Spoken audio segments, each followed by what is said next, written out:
성경 보겠습니다. 하나님의 말씀은 고린도전서 13장 1절에서부터 7절까지. 내가 사람의 방언과 천사의 말을 할지라도 사랑이 없으면 소리나는 구리와 울리는 꽹과리가 되고, 내가 예언하는 능력이 있어 모든 비밀과 모든 지식을 알고 또 산을 옮길 만한 모든 믿음이 있을지라도 사랑이 없으면 내가 아무것도 아니요, 내가 내게 있는 모든 것으로 구제하고 또 내 몸을 불사르게 내줄지라도 사랑이 없으면 내게 아무 유익이 없느니라. 사랑은 오래 참고, 사랑은 온유하며 시기하지 아니하며, 사랑은 자랑하지 아니하며 교만하지 아니하며, 물에 행하지 아니하며 자기의 유익을 구하지 아니하며 성내지 아니하며 악한 것을 생각하지 아니하며 불의를 기뻐하지 아니하며 진리와 함께 기뻐하고 모든 것을 참으며 모든 것을 믿으며 모든 것을 바라며 모든 것을 견디느니라. 아멘. 지난 시간에 우리는 불의를 기뻐하지 않는 것, 이것이 사랑이라고 하는 말씀을 나누었습니다. 불의를 기뻐하지 않는 것은 개인을 살리고 가정을 살리고 공동체를 살리는 것이다 라고 여러분들과 지난 시간에 말씀을 드렸습니다. 여러분, 불의를 기뻐하지 않는 분이 누구라고 말씀을 드렸습니까? 하나님께서는 불의, 그것을 참으로 기뻐하지 않는다 라고 말씀을 드렸습니다. 저와 여러분들이 지속하여서 사랑에 대하여 말씀을 나누는데, 오늘은 불의를 기뻐하지 아니한다 라고 하는 것과 반대되어지는 개념을 여러분들과 잠시 말씀을 나누길 원합니다. 그것이 무엇입니까? 불의를 기뻐하지 않는 것과 반대되는 것은 진리와 함께 기뻐하는 것입니다. 이 시간에 저와 여러분들이 진리와 함께 기뻐하는 것이 무엇인지 성령께서 여러분들의 마음 가운데 찾아와 주셔서 이 진리가 깨달아짐으로 여러분들의 전 삶의 영역 가운데 진리와 함께 기뻐하는 은혜가 주어지기를 소망합니다. 여러분, 저는 진리와 함께 기뻐하는 것, 이것이 무엇인가 라고 하는 것 속에서 세 가지의 질문과 답을 여러분들과 나눔으로써 말씀을 같이 나누길 원합니다. 첫 번째는 진리가 무엇입니까? 라고 하는 질문이고, 두 번째는 진리와 함께 기뻐하는 것이 무엇입니까? 라고 하는 질문이고, 세 번째는 사랑이 그렇다면 왜 진리와 함께 기뻐하는 것입니까?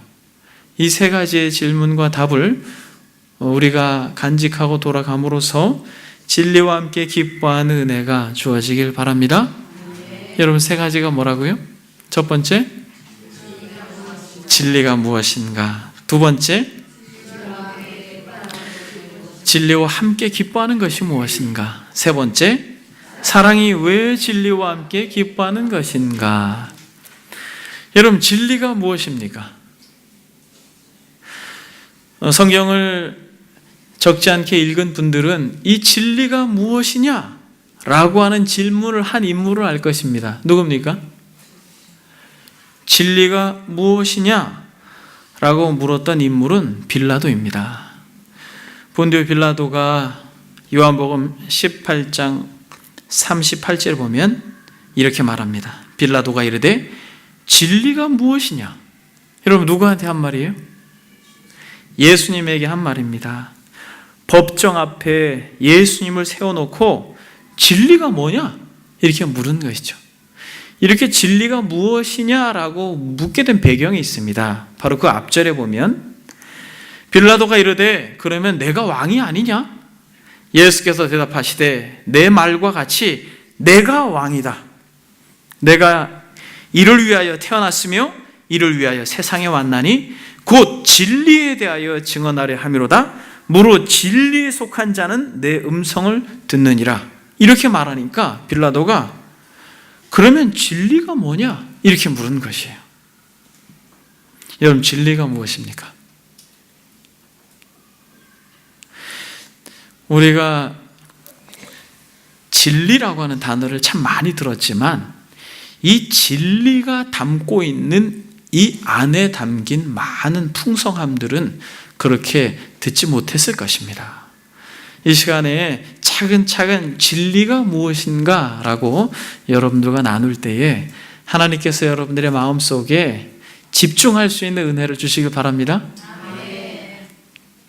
여러분들이 성경에 나오는 어떤 진리라고 하는 이 단어가 여러분들이 오늘 소개되어지는 그런 개념으로서 다가오게 된다면 성경을 조금 더 풍성하게 또 읽고 맛보게 될 것입니다.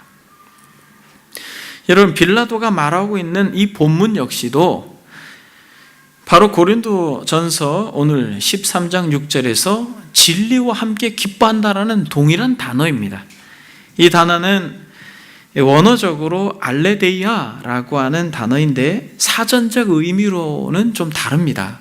국어 사전적 의미로는 진리라고 하는 것은 참된 이치요, 참된 도리인데 여기서 알레데이아라고 하는 진리의 어원적 의미는 합성어이기 때문에 가려져 있지 않다라고 하는 것이에요. 이게 진리라는 것입니다. 진리는 의미가 가려져 있지 않는 것. 여기서 조금 풀어서 설명하면 숨겨지고 가려진 것을 밝히 드러남이라고 하는 것이 진리라는 것이에요. 그러니까 가려져 있지 않다는 것, 거짓되지 않는 진실, 이것을 의미하는데 이것이 주로 쓰였던 용례가 무엇이냐면 예를 들어서 법정에서 어떤 사건을 다루고 전말을 처리할 때에 여러 가지 진술을 하지 않습니까? 그때 지지될 수 있는 아주 분명한 진실, 아주 분명한 참, 사실, 이게 여기서 말하는 알레데이아라고 하는 용어입니다. 그러니까 지금 여러분, 주님이 어디에 서 있습니까? 법정에 서 있습니다. 빌라도가 법정에 서 있는 주님과 대화하는 이 말이 의미심장한 것이에요. 빌라도가 이르되 그러면 너가 왕이 아니냐? 예수께서 이렇게 말씀하십니다. 너의 말과 같이 내가 왕이다. 내가 이를 위하여 태어났으며 이를 위하여 세상에 왔나니 곧 진리에 대하여 증언하려 함이로다. 무릇 진리에 속한 자는 내 음성을 듣는다 라고 말하죠. 그러니까 지금 주님께서 진리라고 말하는 것이 바로 이 진리인 것이에요. 여러분, 진리가 무엇입니까? 이렇게 진리를 지금 설명하고 있지만 계속해서 우리 진리가 가려있는 듯한 느낌을 지금 우리가 받죠. 그래서 숨겨져 있는 것을 밝히 드러내고 있지 않습니까? 지금 주님께서 네가 왕이냐? 라고 말할 때 주님은 내가 왕이다. 이게 진리라는 것이에요. 숨겨져 있는 것이 드러나고 있는 것입니다. 구약에서부터 그렇게 숨겨져 있던 진정 메시아, 참된 왕, 이스라엘의 왕, 만왕의 왕, 그가 바로 예수 그리스도라고 하는 것이 진리라는 것이에요. 여러분, 구약에서부터 감추어져 있던 것이 무엇입니까? 바로 예수 그리스도, 그분이 메시아다라고 하는 것이 감춰져 있는 것입니다. 그래서 창세기 49장에 보면은 야곱이 자신의 자녀들에게 축복을 할 때에 이렇게 말합니다. 유대의 사자요 라고 말하죠. 그리고 다윗의 후손으로 오실 예수 그리스도에 대해서 성경에서 끊임없이 예언하고 있습니다. 여러분, 누굽니까? 유대의 사자로 오신 분, 다윗의 후손으로 오신 분, 이새의 뿌리로 오신 분이 누구십니까? 예수 그리스도, 진정 만왕의 왕 대신 유대의 사자로 다윗의 후손으로 이새의 뿌리로 오신 예수 그리스도, 당신이 지금 구약에서 그토록 계시하고 예언하고 있었던 진정한 왕, 그가 나다라고 하는 진리를 선언하고 있는 것입니다. 어디서? 법정에서. 그래서 이것은 진실이라는 것이에요. 빌라도가 참된 진리를 앞에 두고 진리가 무엇냐라고 묻는 것입니다. 진리를 앞에 두고 진리가 무엇냐라고 묻는 것이에요. 요한은 주님을 은혜와 진리가 충만한 분으로 소개합니다. 요한복음 1장 14절에 보면 말씀이 육신이 되어 우리 가운데 거하심에 우리가 그의 영광을 보니 아버지의 독생자의 영광이요 은혜와 진리가 충만하더라. 예수님은 은혜가 충만한 분이요 진리가 충만한 분임을 믿습니다. 근데 여러분, 성경은 은혜와 진리가 충만한 분이 예수 그리스도라고 말씀하면서도 요한은 다시 증거합니다. 뭐라고 말합니까?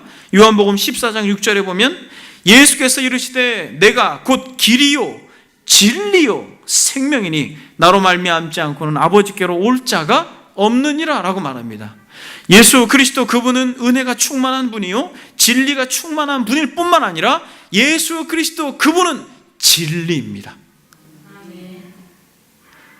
예수 그리스도 그분은 감추어져 계셨던 분이셨으나 말씀이 육신이 되시면서 그분은 진리를 가르치실 뿐만 아니라 주님 자체가 진리이심을 선언하고 있는 것입니다.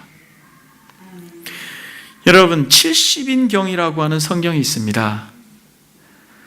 가장 오래된 헬라어 역구약 성경입니다. 여러분, 구약 성경이 무엇으로 기록되어 있어요? 원래는 히브리어로 기록되어 있죠. 유대인들의 원래의 사용 언어로 기록되어 있습니다. 그런데 이 70인경이라고 하는 성경은, 이 번역본은 구약이 뭐로 기록되어 있어요? 헬라어로 기록되어 있습니다. 그러니까 신약의 헬라어로 구약까지 번역을 해놓은 거예요. 그래서 이것은 성경학자들에게 굉장히 중요한 성경으로 그렇게 많이 사용되어집니다. 성경을 이해할 때. 이것이 쓰여진 배경이 이렇습니다.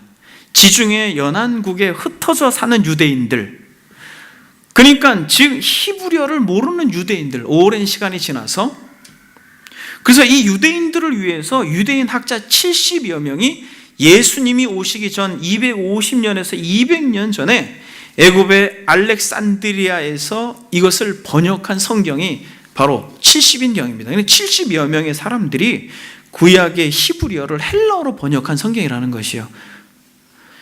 헬라의 알렉산더 대제가 국어 정책을 수립합니다.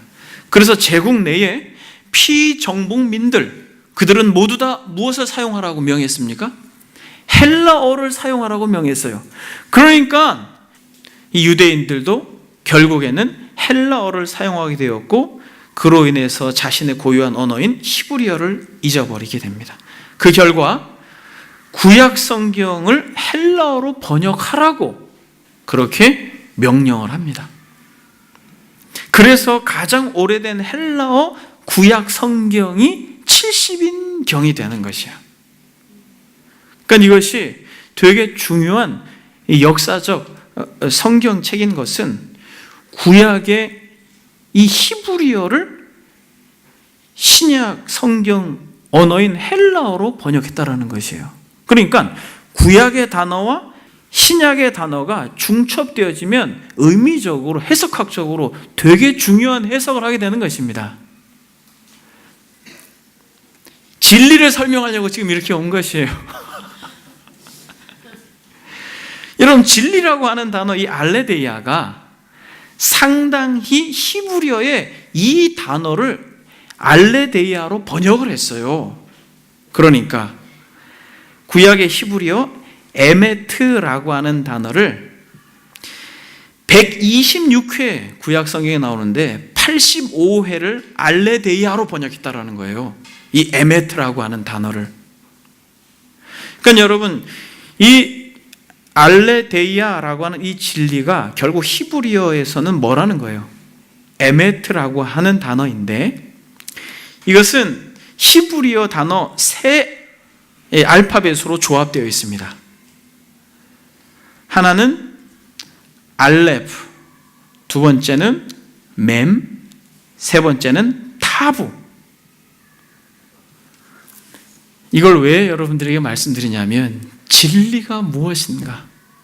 이 에메트라고 하는 게 진리라고 하는 단어인데, 이 알레프와 mem과 이 타부라고 하는 알파벳 세 개가 조합돼서 에메트라고 하는 단어인데, 이 알레프와 마지막 타부는 히브리 알파벳의 처음과 끝이고 중간에 있는 mem이라고 하는 이 단어는 상형 문자이기 때문에 알파벳 하나마다 상징적인 의미를 담고 있는데 이 중간에 처음과 마지막 가운데 있는, 그리고 이 맴도 가운데 있어요. 알파벳 순서상으로 가운데 있는 이 맴의 의미는 무엇인 줄 아세요? 물, 진리, 말씀이에요. 여러분 놀랍지 않습니까? 주님께서 계시록에서 뭐라고 말했어요? 나는 알파와 오메가다. 히브리어로서의 알파는 알레프요, 히브리어로서의 오메가는 타부라고 하는 것이에요. 그리고 그 알파벳의 순서의 중간에 말씀이라고 하는 맴이 담겨 있는 것입니다. 말씀이 처음부터 끝까지 말씀이라는 거예요. 진리가 무엇입니까, 여러분? 요한복음 17장 17절에 보면 이렇게 말합니다. 그들을 진리로 거룩하게 하옵소서. 아버지의 말씀은 진리입니다.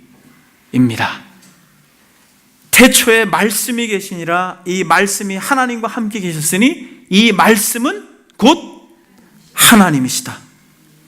말씀이 육신이 되어 우리 가운데 거하심에 우리가 그의 영광을 보니 아버지의 독생자의 영광이요 은혜와 진리가 충만하더라. 여러분 놀랍지 않습니까? 진리가 무엇이에요?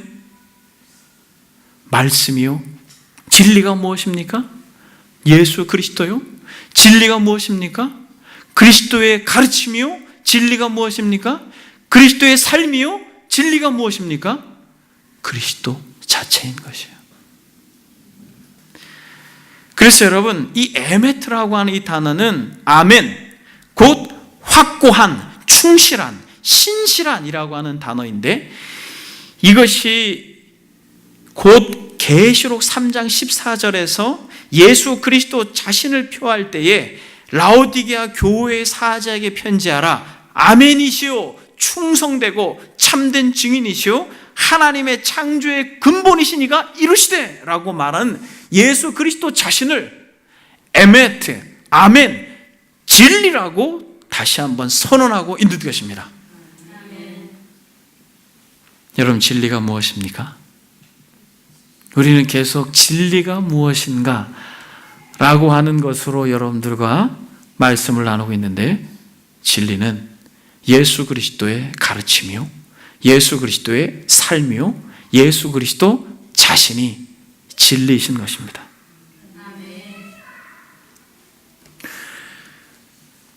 사랑하는 여러분, 그러면 두 번째 질문에 대한 답으로 여러분들과 같이 가겠습니다. 그러면 이 진리와 함께 기뻐한다는 게 무엇이에요? 여러분 이제 조금 쉬워졌죠? 진리와 함께 기뻐하는 게 무엇입니까? 간단해요. 여러분 예수님과 함께 즐거워하는 것입니다. 예수님과 함께 기뻐하는 것이에요. 예수님의 말씀을 기뻐하는 것이고, 예수님의 삶을 닮아가는 걸 기뻐하는 것이고, 예수님을 증거하는 걸 기뻐하는 것이고, 예수님과 관계된 모든 것을 기뻐하는 것이 진리와 함께 기뻐하는 것임을 믿습니다. 여러분 이것은 불의를 기뻐하지 않는 것과 정반대됩니다.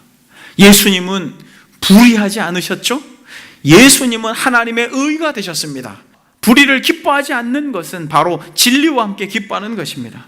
하나님의 의가 되신 예수 그리스도, 그분을 환영하는 것, 그분을 반기는 것, 그분과 행복을 누리는 것, 이것이 진리와 함께 기뻐하는 것이에요. 오래 참으신 주님과 함께 기뻐하는 것입니다. 온유하신 주님과 함께 기뻐하는 것이에요. 시기하지 않으시고 자랑하지 않으시고 교만하지 아니하신 우리 주님과 함께 기뻐하는 것이에요. 무례히 행하지 아니하시고 자기의 유익을 구하지 아니하신 우리 주님과 함께 기뻐하는 것이에요. 성내지 아니하시고 악한 것을 생각지 않으시고 불의를 기뻐하지 않으시는 우리 주님과 함께 기뻐하는 것이에요. 이게 진리와 함께 기뻐하는 것입니다. 여러분, 성경에 보게 되면 진리와 함께 주님과 함께 기뻐했던 많은 인물들이 있습니다. 근데 제가 묵상하면서 여러 인물들이 있지만은 이방 여인 한 분, 유대인 한 분, 또 이방인의 사도로 부른 사람 한 분, 세 분만 여러분들과 함께 생각해 보길 원합니다. 여러분, 이방 여인 중에 진리 대신 주님으로 인해서 너무너무 기뻐가지고 삶이 바뀐 한 여인이 있습니다. 누굽니까? 우물가에 물을 길로로 나온 사마리아 여인은 여러분 얼마나 삶이 어두웠어요. 힘들었어요. 지쳤습니다. 죽지 못해 살고 있었던 그 여인이 어느 날 놀랍게도 빛 대신 예수 그리스도, 그분을 우물가에서 만납니다. 그러면서 그는 진리를 듣습니다. 온유하신 주님으로 인하여 기뻐합니다. 겸손하신 주님으로 인하여 기뻐하시죠. 성내지 아니하시는 주님과 기뻐합니다. 무례하게 행하지 않는 주님과 기뻐하죠.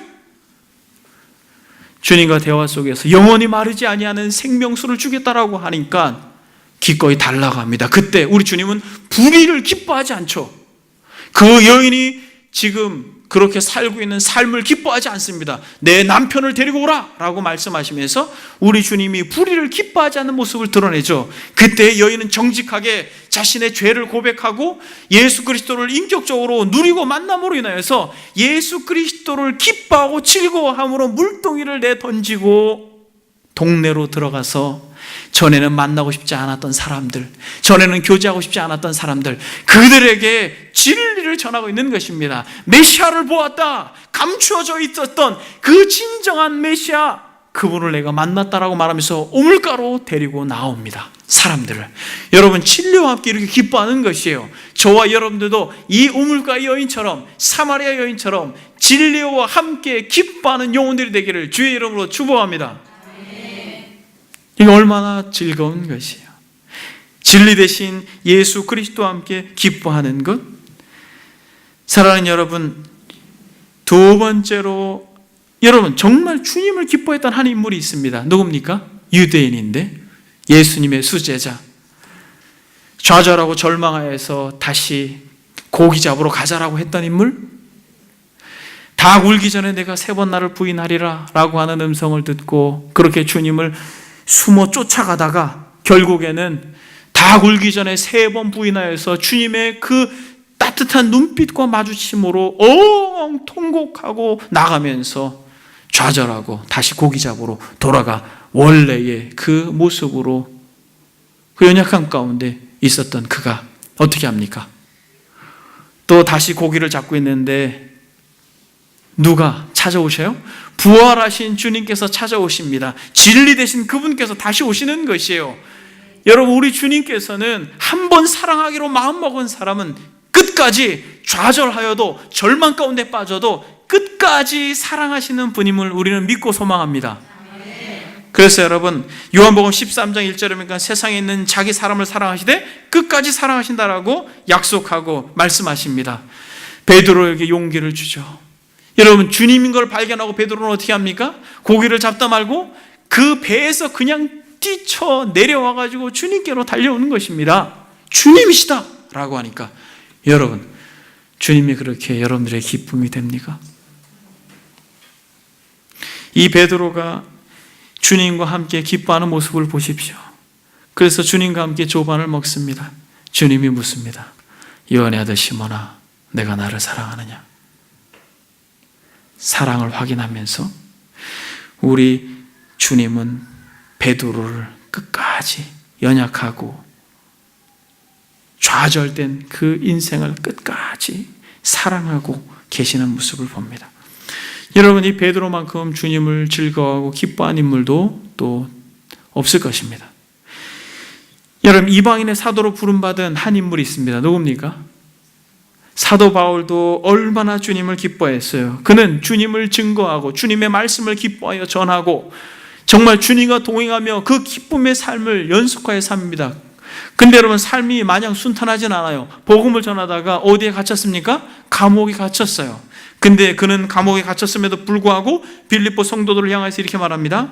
만일 너희의 믿음의 제물과 섬김 위에 내가 나를 전제로 드릴지라도 나는 기뻐하고 너희 무리와 함께 기뻐하리니 이와 같이 너희도 기뻐하고 나와 함께 기뻐하라. 무슨 말이에요, 여러분?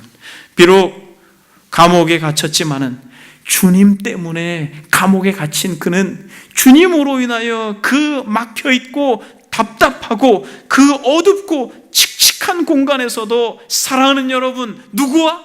진리와 함께 기뻐한 이 사도 바울을 우리가 닮아야 할 것입니다. 사도 바울은 예수님으로부터 온 그 어떠한 것으로 기뻐하지 않았습니다. 예수님, 그분과 함께 기뻐하는 것이에요. 여러분, 진리와 함께 기뻐하는 것이 무엇입니까? 예수님을 사랑하는 것이 진리와 함께 기뻐하는 것이요, 예수님을 따라가는 것이 진리와 함께 기뻐하는 것이요, 예수님을 닮아가는 것이 진리와 함께 기뻐하는 것이요, 예수님을 전하는 것이 진리와 함께 기뻐하는 것이요, 예수님을 소망하는 것이 진리와 함께 기뻐하는 것이요, 예수 그리스도로 고난받는 것이 진리와 함께 기뻐하는 것입니다. 나로 말미암아 너희를 욕하고 박해하고 거짓으로 너희를 거슬려 모든 악한 말을 할 때에는 너희에게 복이 있나니 기뻐하고 즐거워하라, 하늘의 상이 큼이라. 마태복음 5장에 우리 주님께서 그렇게 말씀하십니다. 여러분, 세 번째 질문을 하고 말씀을 정리하겠습니다. 여러분, 정말 중요한 질문으로 왔습니다. 여러분, 세 번째 질문이 무엇이에요?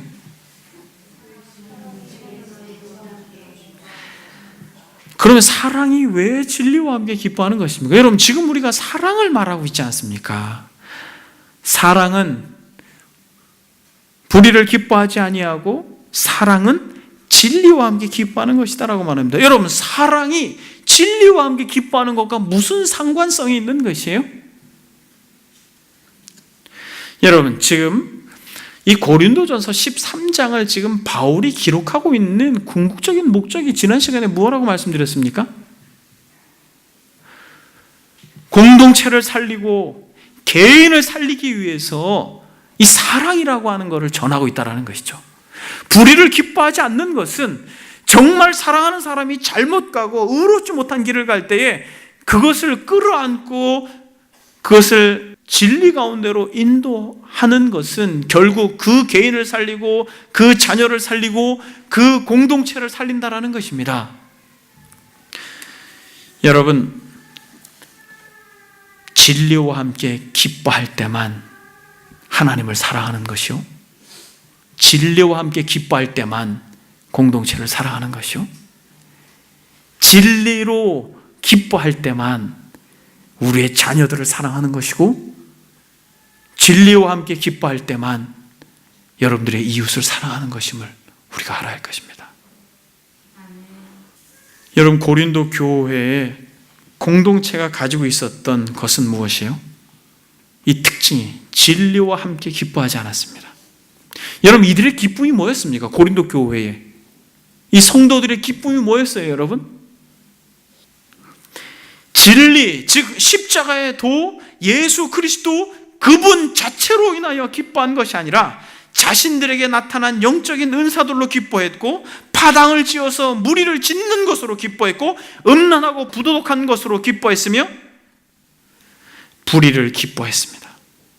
다시 말하면 주님으로부터 기인한 것들을 기뻐했던 것이죠. 그러나 놀라운 것은 주님을 기뻐하지 않았습니다. 진리와 함께 기뻐하지 않았습니다. 진리를 즐거워하지 않았어요. 여러분, 적지 않는 사람들이 진리는 좋아하지 않습니다. 그러나 진리로부터 기인한 것들을 좋아하죠. 교회 다니는 적지 않은 많은 사람들이 하나님에겐 별로 관심이 없어요. 그 크고 화려한 교회가 주는 혜택들, 또 문화적 혜택들, 또 인맥들, 또 주님을 좋아하지는 않습니다. 그러나 주님으로부터 오는 것들을 좋아합니다. 여러분, 냉정하게 한번 생각해 보십시오. 진리를 즐거워합니까? 진리와 함께 기뻐합니까? 그러나 시인은 뭐라고 말합니까? 여호와를 기뻐하라 라고 말합니다. 하나님을 기뻐하라 라고 말합니다. 진리 자체가 되신 예수 그리스도를 기뻐하는 공동체가 되어야 된다는 것이에요. 고린도 이 교회가 정말 이 절망과 좌절 가운데 무너져가는 이 상황 가운데 이 교회가 진정 세워지고 이 교회를 사랑하는 최고의 방법은 진리와 함께 기뻐하는 것이다라고 말하고 있는 것입니다. 그래서 여러분, 바울은 정확히 알고 있었습니다. 이 무너져가고 있는 고린도 교회를 바로 세우기 위해서는 은사보다 더 큰 은사, 최고의 은사, 사랑이 이 교회를 살릴 수 있다는 유일한 비결인 것을 알아서 이렇게 계속 강조하고 있다는 것이에요. 누구만이? 진리와 함께 기뻐하는 자들만이 교회를 회복시키고 진리와 함께 기뻐하는 자들만이 교회를 살릴 수 있다는 것이에요. 진리, 예수 그리스도 그분을 기뻐하고 예수 그리스도 그 십자가의 도를 사랑하고 예수 그리스도 그분이 가신 길을 같이 가려고 하는 사람들이 공동체 속에서 한 명씩 두 명씩 회복되고 살아날 때 그 교회는 멍들고 아픈 부분이 회복되어지고 무너지고 찢긴 부분이 다시 세워지고 메워질 것을 믿습니다. 그래서 여러분, 바울이 이 고린도전서 1장을 한번 보십시오. 이 고린도에 정말 많은 문제들이 있죠. 여러분, 부도덕한 문제들, 성찬의 문제들, 이 파당의 문제들, 은사의 사용과 그런 어떤 자기 자랑의 문제들, 이런 정말 다양한 문제들이 있었습니다만 결혼의 문제도 있었고, 근데 여러분, 놀라운 것은 고린도 이 전서를 읽다 보면은 1장, 2장을 읽을 때 전혀 문제가 없는 교회처럼 느껴져요. 근데 이 고린도 전서 1장, 2장 이렇게 계속해서 구구절절히 바울이 써 내려가고 있는 이 서신의 핵심은 무엇입니까? 한번 보십시다. 진리와 함께 기뻐하는 것을 계속해서 써내려가고 있어요. 1절, 2절 한번 봅니다. 하나님의 뜻을 따라 그리스도 예수의 사도로 부르심을 받은 바울과 형제 소스데네는 고린도에 있는 하나님의 교회 곧 그리스도 예수 안에서 거룩하여지고 성도라 부르심을 받은 자들과 또 각처에서 우리 주 곧 그들과 우리 주 대신 예수 그리스도의 이름을 부르는 모든 자에게 뭐라고 말합니까? 너희들은 지금 이 서신을 받아 읽는 너희들은 누구냐? 하나님께서 부르심을 받은 하나님의 백성이요 예수 그리스도를 주인으로 모시고 있는 참으로 복된 자들이다라고 하는 것을 미리 선언하고 있는 것이에요. 그렇죠? 너희들은 거룩하여진 성도다. 정말 그리스도 예수 그분의 이름을 부르는 참 복된 자들이다 라고 말하면서 8절 10절 넘어가겠습니다. 같이 한번 읽어보겠습니다. 고린도전서 1장 8절 10절 시작.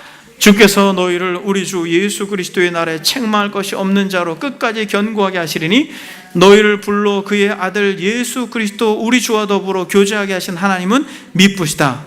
계속해서 뭐라고 말합니까? 형제들아, 내가 우리 주 예수 그리스도의 이름으로 너희를 권하노니, 계속 구구절절히 누구를 이야기해요? 진리, 즉 예수 그리스도 그분이 여러분들을 불렀습니다. 여러분들은 거룩하고 흠이 없는 자입니다. 예수 그리스도 그분을 다시 만날 때에 여러분들은 흠이 없는 자로 그분을 만나길 원합니다 라고 말하면서 뭐라고 말합니까? 18절에 보니까 십자가의 도가 멸망하는 자들에게는 미련한 것이요 구원을 받는 우리에게는 하나님의 능력이 됩니다. 여러분, 바울이 계속 이 문제투성이인 고린도 교회의 성도들을 누구에게로 집중시키고 있습니까?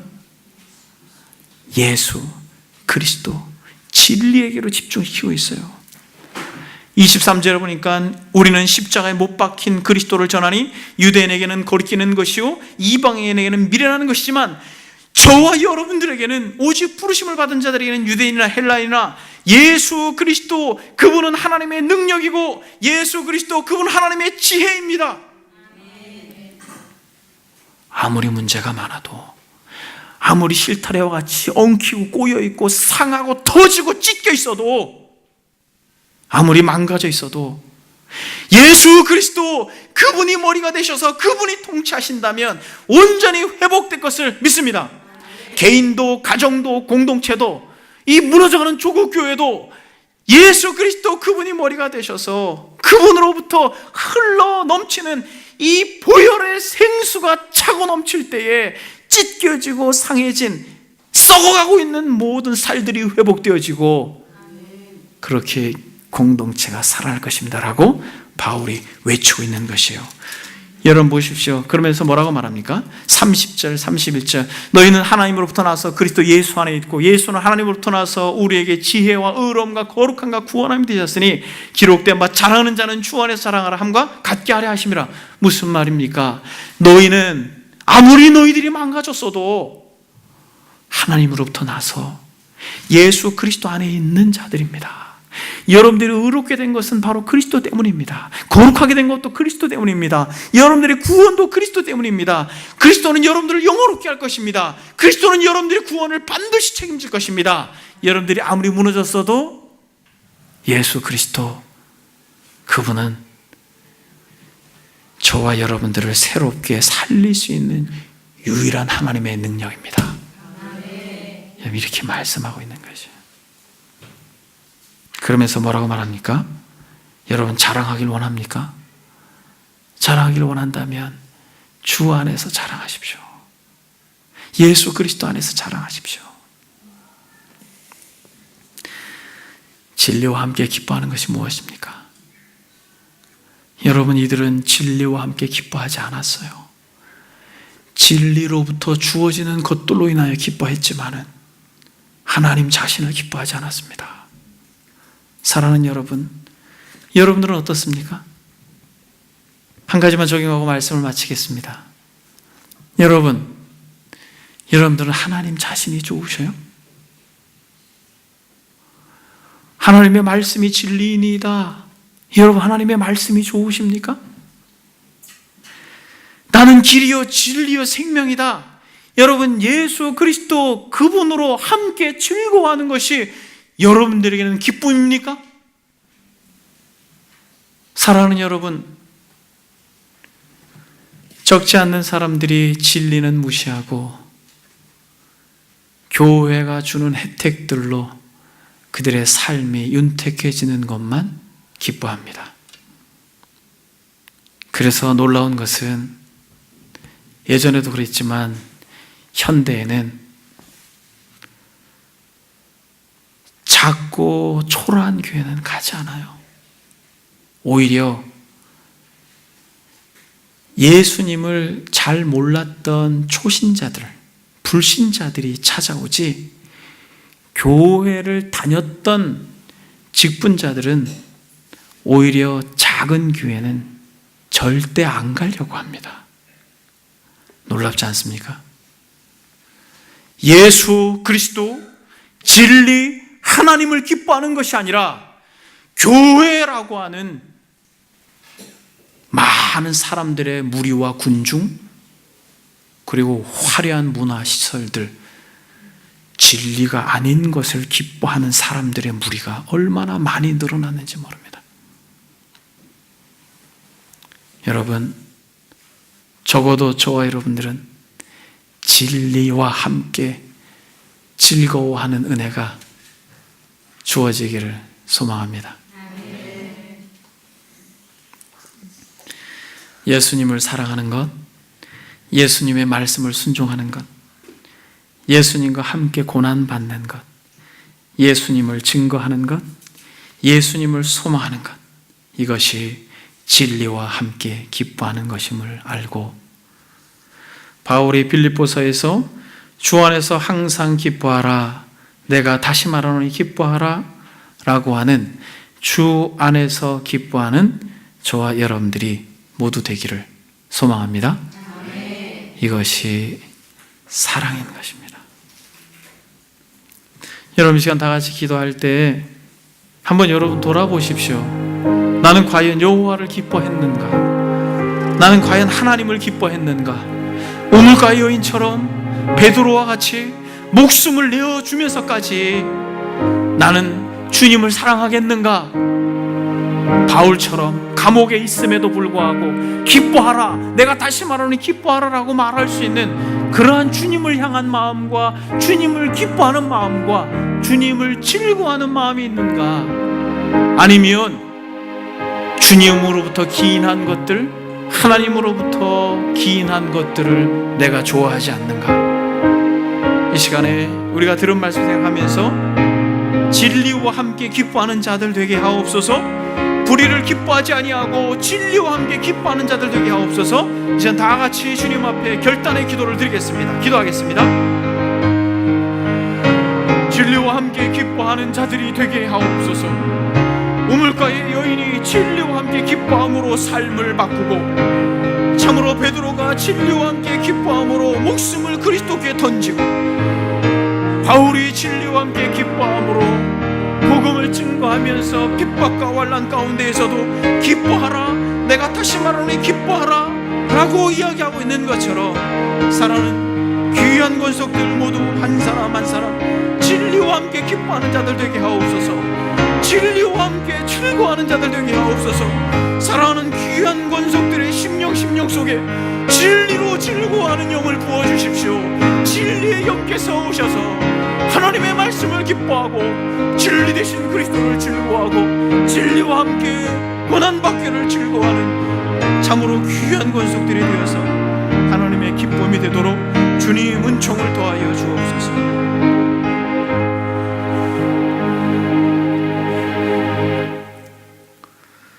십자가의 도가 멸망하는 자들에게는 미련한 것이요 구원을 받는 우리에게는 하나님의 능력이라.